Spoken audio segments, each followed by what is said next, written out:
Mari kita panjatkan salawat dan salam kepada Junjungan kita Nabi Muhammad SAW, sahabat keluarga dan fitnah sampai akhir zaman. Dewan juri yang saya hormati, selanjutnya perkenankan saya selaku Bupati Bondowoso saat ini didampingi oleh Kepala Digbud dan Inovator untuk memaparkan inovasi di bidang pendidikan yang kita kenal dengan judul Sebelah Cerdas Mas Pandu, tentang sistem pelajar layanan kolaboratif untuk mengantarkan anak tuntas pendidikan dasar pada masa pandemi COVID-19. Masyarakat berpendidikan rendah dan berkarakter keras. Banyak anak terancam putus sekolah, terikat perjodohan dan berbebangan pekerjaan. Secara geografis, sebagian anak berdomisili di lereng gunung, perbukitan, dan berjurang. Jarak tempuh menuju sekolah sekitar 7 sampai 10 km dengan melalui jalan yang sangat terjal. Masa pandemi COVID-19, sebanyak 151 anak tidak bisa mengikuti pembelajaran jarak jauh. 4 anak dipindahkan ke pesantren. Pendidikan karakter melemah. Pokok masyarakat menguatkan pendidikan karakter bersama 15 guru ngaji. Dampak sebelum: 1. Banyak peserta didik terancam putus sekolah karena jarak tempuh sangat jauh, terikat perjodohan dan bebanan kerja. 2. Banyak peserta didik tidak bisa ikut PJJ karena kesulitan sinyal dan sebagian tidak punya kerja. 3. 4 anak ditarik mundur, dipindahkan ke lembaga yang merasakan belajar tatap muka. Kemudian 4 anak terancam menikah dini. 5. Banyak anak kurang pengawasan orang tua karena ditinggal merambah hutan dan merantau. Kemudian 6. Melemahnya pendidikan karakter pada peserta didik.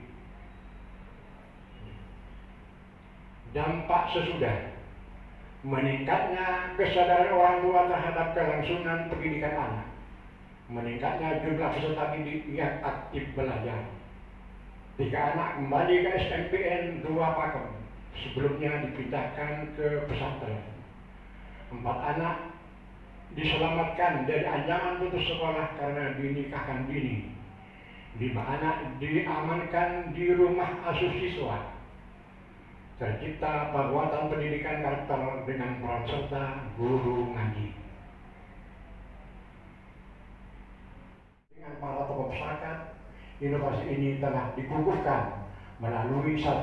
Instruksi Bupati Bondowoso nomor 188-473-430.6.1/2021 tentang replikasi inovasi pelayanan publik SMP Negeri 2 Pakem di Bondowoso.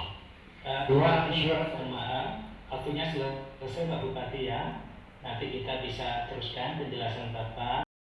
Inovasi ini tentunya caranya mungkin dari aplikasi, tentunya ada studi banding atau bisa belajar tentang keadaan yang ada di situ. Di sini ada inovator yang mungkin bisa dilakukan. Pendidikan lain yang memiliki masalah dengan SMP Negeri 2 Pakem ini diterapkan untuk mereplikasi dari inovasi kami, yang mana inovasi ini sudah diinstruksikan oleh Bupati yang dilanjutkan melalui surat edaran dari Kepala Dinas Pendidikan dan Kebudayaan Bondowoso. Demikian Bapak untuk tahap replikasinya. Terima kasih. Masih cukup. Terima kasih. Bupati dan tim, saya hormati luar biasa inovasinya. Saya ingin menanyakan satu hal saja, Pak Bupati. Tadi disampaikan bahwa inovasi ini bekerja sama dengan tokoh masyarakat dan Bunaji gitu ya, sehingga meningkatkan kesempatan belajar bagi anak-anak di wilayah tertentu. Nah, yang ingin saya tanyakan, apakah ada kegiatan pembekalan khusus bagi tokoh masyarakat dan Bunaji ini? Hal ini saya tanyakan terkait dengan bagaimana kualitas daripada pembelajaran itu sendiri. Terima kasih. Agus Mutati, monggo.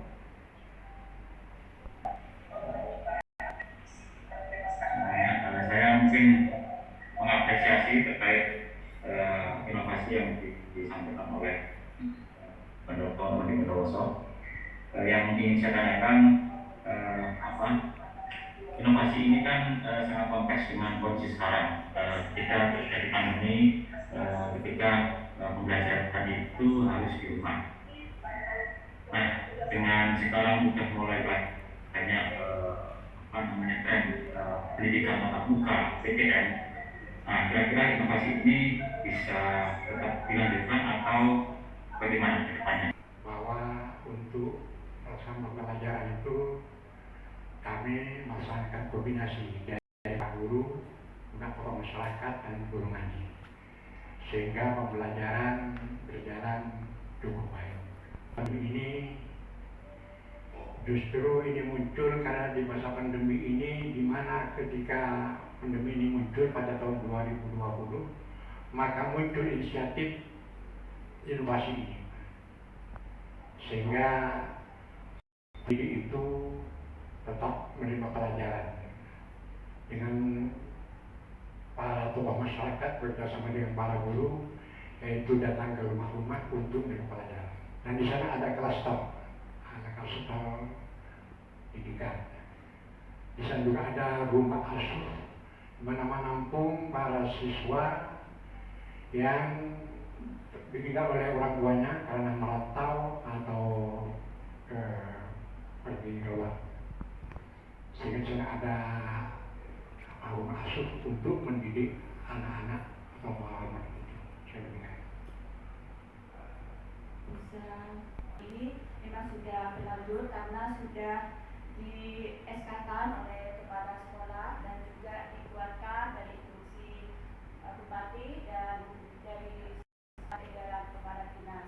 Dan upaya yang dilakukan oleh SPDT dan menganggarkan pembiayaan yang lebih luas dalam ini dana APBN, kemudian dana pendamping juga ada dari para guru yang setiap bulannya itu berinfak dari gaji, dan kemudian dari guru-guru sertifikasi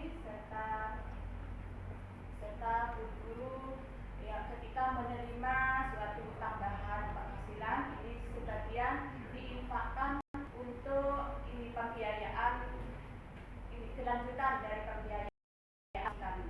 Demikian Bapak yang sekolah langsung ya, jadi karena itu harus ada solusi gitu ya, bagi yang tidak punya HP, yang punya laptop, yang kemudian ada salah yang tadi disampaikan di yang tidak ada laptop kecil yang kemudian jadi masalah ya, yang apapun solusi.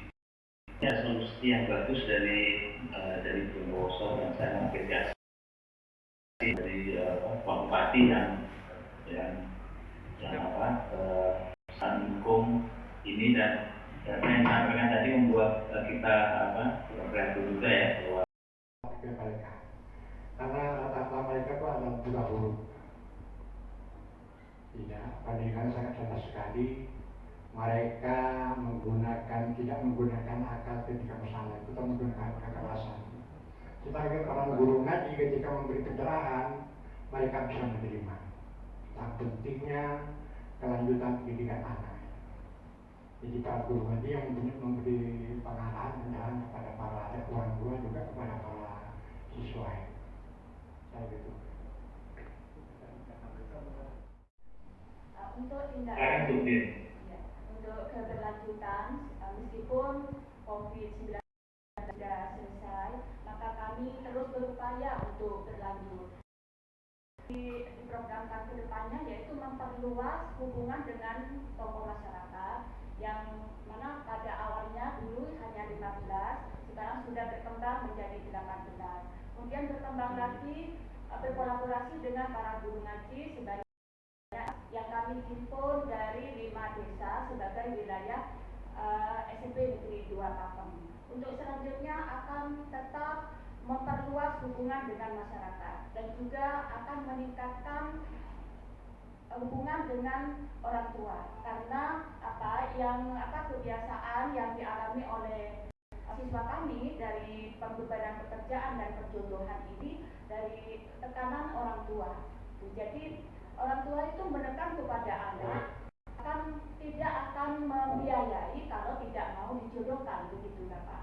Terpaksa anak itu mau asalkan diberi kesempatan untuk belajar sampai tuntas pendidikan dasar, begitu. Jadi kedepannya SDGs Pak ya, no left behind. Jadi tidak ada lagi orang-orang yang tertinggal di daerah kita. Terima kasih. Mari kita diapresiasi. Terima kasih Pak Lutfi. Mohon maaf. Warahmatullahi wabarakatuh. Saya sampaikan